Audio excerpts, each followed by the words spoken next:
Welcome back. Now we're going to talk about the external, or what we call the market environment.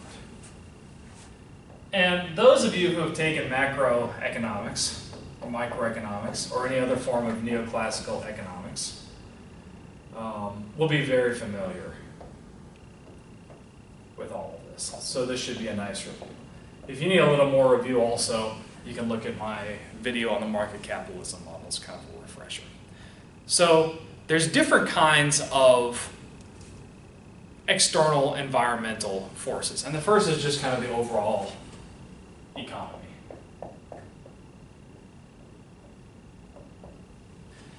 And there's a lot of things that influence or impact the economy. Of course, there's overall economic activity.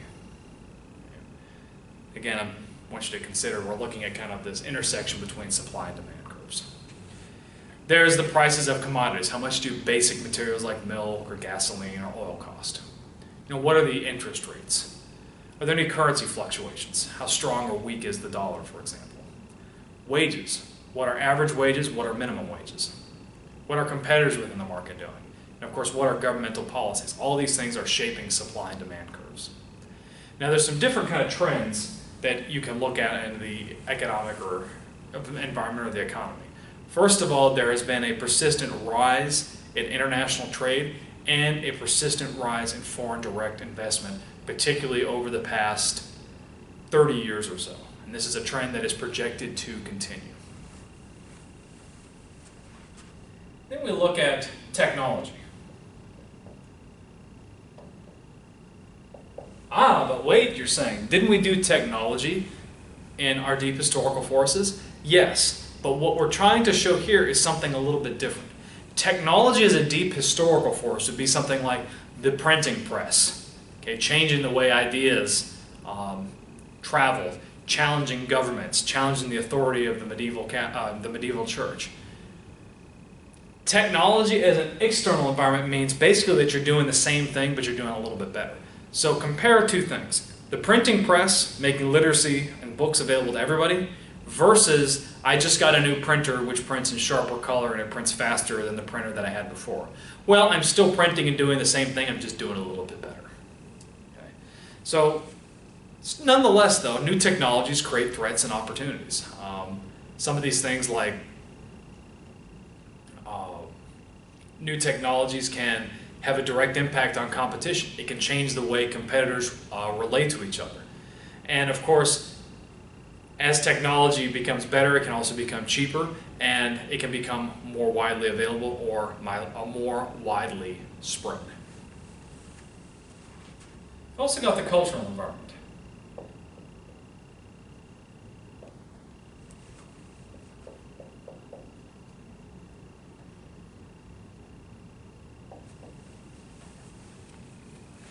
And culture, we can say, again, I think we mentioned this in a previous module, but it's a system of shared knowledge, kind of these values, norms, and customs, and rituals that we get kind of through social learning and interaction. And transnational corporations have changed cultures in a variety of very important ways. First of all, it's not just a matter of bringing new goods into a market, but it's bringing new managerial techniques and norms. And what we've basically done is kind of imposed Western norms across the world because these are the dominant managerial cultures. And of course, you could argue that there's some benefits to that, but it's also kind of suppressing local indigenous cultures, which can lead to conflict. We'll talk a little bit more about this during our discussion of globalization. Then we have the government environment.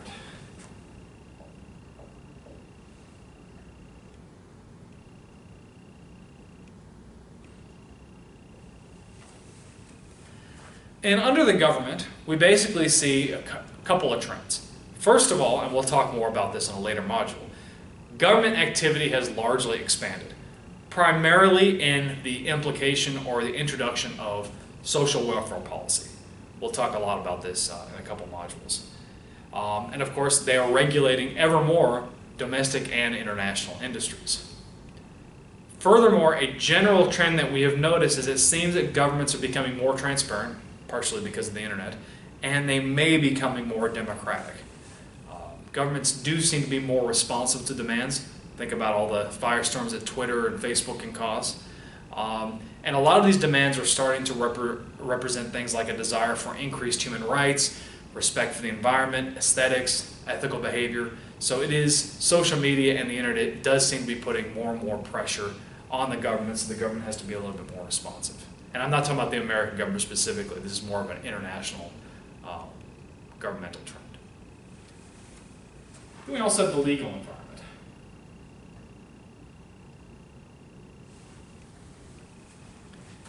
So, in the legal environment, you've got legislation, regulation, and litigation, and we see some different enduring trends.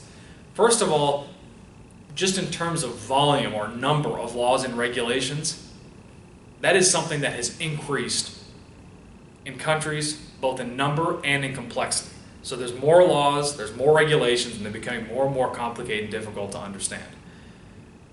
Furthermore, corporations are now getting more and more pressure to respect the rights of stakeholders. And globalization is making law ever more complex than before, because now you start having to ask questions about, well, if it's legal in country A where the corporation's headquarters, does that make it legal in country B if it violates local law? And what if they're upholding, laws in country B, but that's illegal in country A? So there's all sorts of different kinds of legal complex questions, all these new kinds of codes of conduct they're expanding. So it's becoming more and more difficult to understand over time. We'll talk a lot more about that in some of these later modules.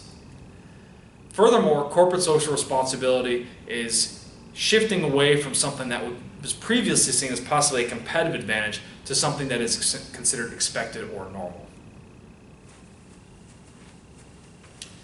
We've got our natural environment.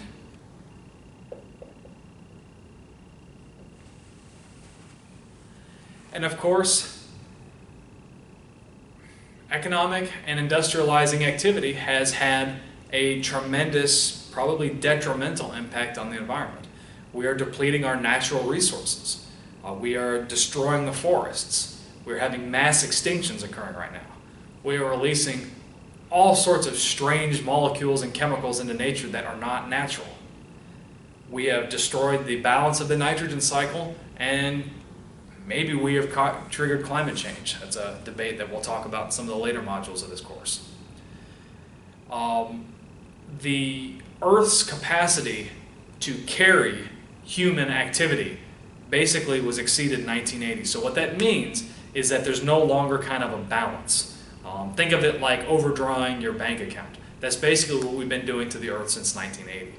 And hopefully managers, and hopefully I can convince you to do this in this course, hopefully managers can change their thinking in the favor of preserving nature.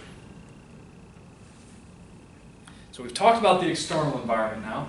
We're going to shift in the next video to the internal environment. I'll see you then.